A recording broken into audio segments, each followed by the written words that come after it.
much of a change on film with Illinois' defense after they fired their defensive coordinator? Yeah, a big change. They're playing kind of like Tampa and Chicago in the NFL with Lovey and disciplined. They don't do a whole lot, but what they do well, playing with a lot of passion, enthusiasm. It was a whole different defense their last game. So our guys noticed that, and we know we're gonna have to come ready to go. How have you seen the young tight ends the last few weeks kind of become a bigger part of the passing game? Yeah. Well, we understand the tight ends have to play a big role in this offense, not only run game wise, but also stretching the field. We feel like we've got some playmakers on the outside, which should create some open spaces inside. And they're getting opportunities, and they just got to keep getting better. And when their number's called, make that play.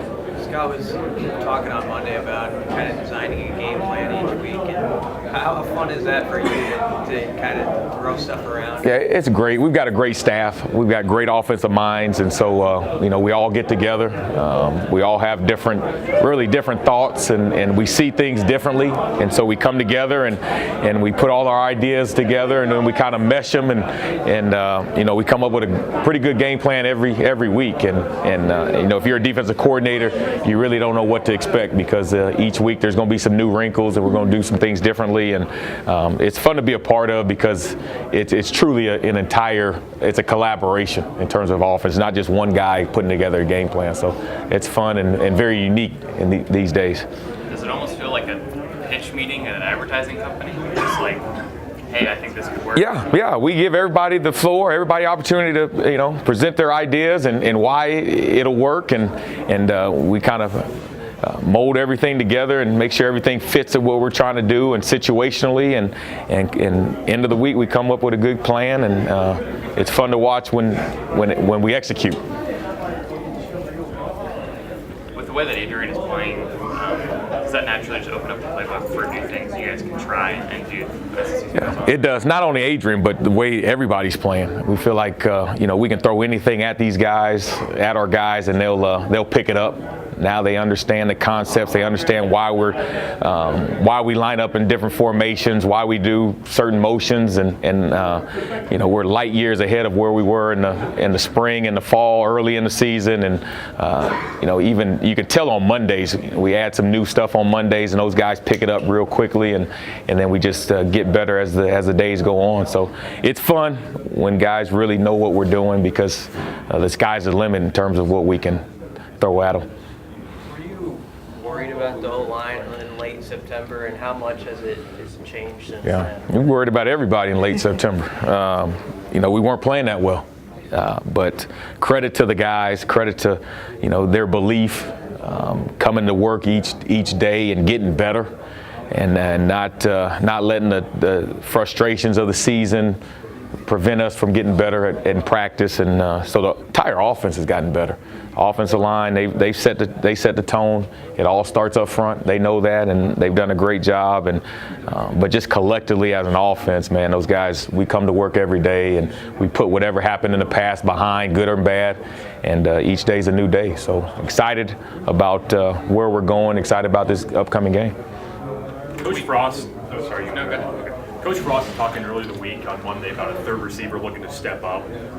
What have you seen in that regard in terms of practice? Any guys coming? Yeah, guys are showing up every day at practice, and I tell them how you practice, how you're going to play. So I grade every practice, put the grades on outside our meeting room, and so the guys can see how they're grading out. And we take practice seriously. Brian Reimer's made a play last game. Mike Williams made plays.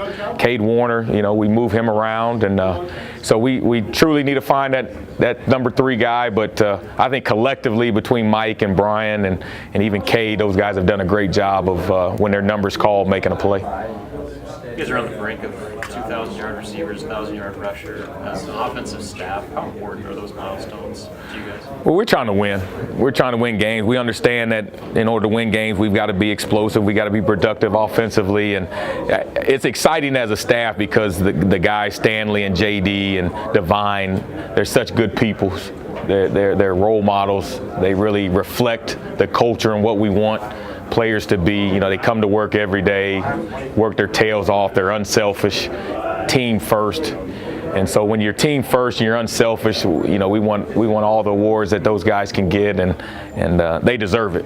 And so that's the exciting part. Where are some of the freshman receivers you have? Where are they at in your mind? Right? Yeah, Andre Hunt, you know, he probably needs another year of just, you know, off season, getting stronger, you know, in the weight room, learning the offense where he can go out and be more consistent.